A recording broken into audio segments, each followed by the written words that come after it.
We're going to talk about two major limitations to legal remedies, certainty and foreseeability. And this first video is going to talk about it in the context of lost profits. The case we read about this was the Schoenfeld versus Hillard case, which was a fairly complicated case. We had Hillard, which created, or the Hillards, which created this INN cable company. And they hired Schoenfeld, who was the former president of CNN, to work for them. And Schoenfeld received a one-third interest in INN. We'll call him S. In March 1994, BBC gives INN the exclusive right to broadcast its programs on cable TV if INN can get at least 500 subscribers. In June 1994, the Hillards decide they're going to sell their rights to Cox for 1.7 million plus 5% equity in Cox's proposed BBC channels. However, the Hillards decide to cancel this when Cox misses a deadline, and they decided, no, we're going to market BBC's newscast itself rather than sell these rights to Cox. In December 1994, these revised FCC rules caused the INN and BBC to enter a new agreement to replace their March 1994 agreement that said INN would pay BBC $2 million, and the Hillards orally promised to personally provide these additional funds to INN under this agreement to persuade BBC and S to give up the March 1994 agreement. But unfortunately, the Hillards failed to raise the funds, so INN defaulted on its payments to BBC. BBC just said, let's rescind the agreement. I'm not going to sue you for breach of contract. Now we, BBC, can sell our rights, which is our programs, to Cox or another cable company. Now S is upset and sues the Hillards on his behalf, as well as on behalf of the cable company INN, a shareholder derivative action. Because remember, S has a one-third interest in INN. And so he says they breached the contract, they breached the fiduciary duty, and they committed fraud. Before we go into the issues of the court, you have to have some basic knowledge of how this industry works. So we have the FCC, which is a federal agency that regulates pretty much all of the cable companies' broadcast satellite TV. And we get our programs either through broadcast TV, which is radio waves antenna, and then we had cable TV, which has cable to receivers, and then satellite dish. If you're unsure, here are some examples of companies. Broadcast companies are ABC, Fox, NBC, CBS, and cable TV providers are AT&T, Cox, Comcast, and INN. They also can sometimes offer satellite TV, like AT&T can also offer satellite. Since we're really just dealing with cable, that's what I'm going to talk about, where when you're delivering cable TV, you have multiple things that you can put in your cable subscription to your subscribers. You can retransmit things from broadcast TV. You can give your consumers or your subscribers programs purchased from other cable networks like Disney, TBS, USA. You can also put programs created by yourself as the cable operator. And then you can get any other programs that are from government-owned channels or third parties. And so programs produced by individual companies like Fox, Disney, CBS, BBC, those are other programs that you can purchase. Some of these companies aren't necessarily cable networks or broadcast TV networks. They're just companies that create programs and then they find someone to transmit these programs to subscribers.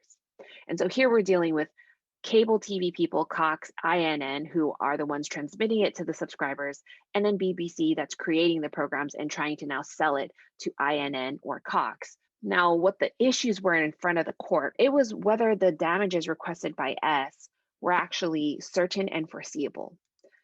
The three types of damages requested were: one, lost profits that INN would have received if the channel had been successfully launched, either had enough subscribers or they were able to fund or pay BBC $20 million as agreed in December. In the alternative, if they can't get lost profits, S wants the market value of the lost supply agreements, which were the values of the right to exclusively broadcast BBC's programs. And then third, punitive damages based on his connection with the fraud and the breach of fiduciary claims. Let's first deal with the lost profits. And so did the appellate court award S lost profits? No, it did not, because it said the lost profits were: one, not certain, and two, not foreseeable. And so let's break this down. Start by looking at the rules used by the court. And let's start with certainty. The court said that a plaintiff must establish the existence and amount of such damages with reasonable certainty.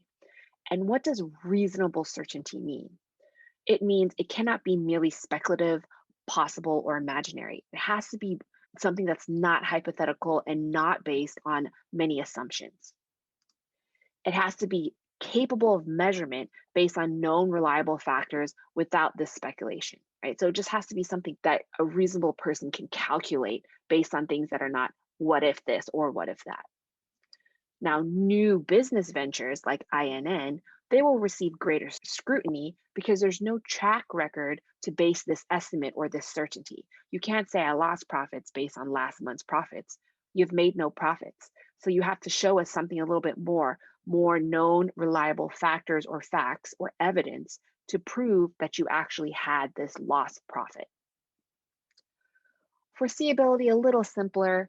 People can only be liable for risks foreseen or which should have been foreseen at the time the contract was made. So you can't be responsible for all damages that flowed from the breach if they were not foreseeable. If the contract is silent on the subject, the court will use a common sense approach to determine what risks were assumed. So pretty much you're using a reasonable person, common sense approach to determine, was this damage foreseeable? Now, these were the rules they used, but the application was a little complicated here because this was a factually very complex case. But the court's reasoning of why certainty was not established for lost profits, and I've given you the page number so you can always go back and look, is the INN channel had a business plan, but it was a new business. There was no customer base, no historic record of operations, and they were entering a new market. The hypothetical business plan was like the proposed stadium in Kenford case. And BBC and Hiller's experience, although they were very experienced in this industry, were not enough. The channel INN was still a new business, breaking into a new market. And at the time, INN had only 66K subscribers. They needed to get 500K under their original contract. And BBC is a British network.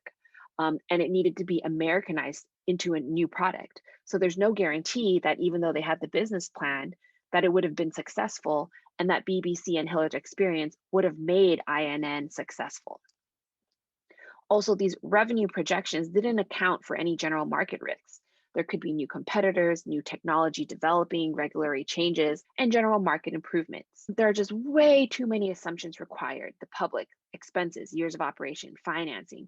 It's just not enough for them to say that, hey, you've lost these profits.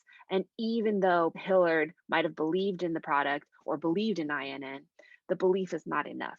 We need known, reliable factors to prove certainty. Now on page 734, there was this wrongdoer rule that appeared. It said when the existence of damage is certain, and the only uncertainty is as to the amount, the burden of uncertainty as to the amount of damage is upon the wrongdoer. This means certainty just got more complicated. You have step 1, which is, has the plaintiff established with reasonable certainty that the damages exist? And 2, if yes, has the plaintiff established the amount of damages with reasonable certainty? Step 2. And so the wrongdoer rule applies to step 2, which is, it's not that we are questioning whether you had this damage, we're questioning the amount. How do we measure it? And so the court said no to step 1, which is why you never see them get to step 2, which is measuring the lost profits, because they said you can't even prove you had lost profits at all. As to the second issue for foreseeability, they said this was also not established, but again, it was much more straightforward. They said it was not established because the channel's success was uncertain for all the reasons we just described. Neither party had exclusive control over the market, so it couldn't control the success. Unlike Travelers, they reference another case where there was exclusive control over the marketing, profitability of the business, and to recover lost profits based on the performance agreed upon in the contract. Here, there was profits that are not actually included in the contract. It depends on a lot of subscribers, third parties, and a lot of other people liking the BBC programming. And so agreeing to provide the 20 million, which the Hillard says will supplement if INN is losing the money, doesn't mean that they agreed to 269 million in possible lost profits, which is what they were trying to get. I'm going to go ahead and let you marinate on that, which was really complicated. And then in our next video, we're going to talk about certainty and foreseeability as it related to lost assets, as well as what the ruling was on punitive damages.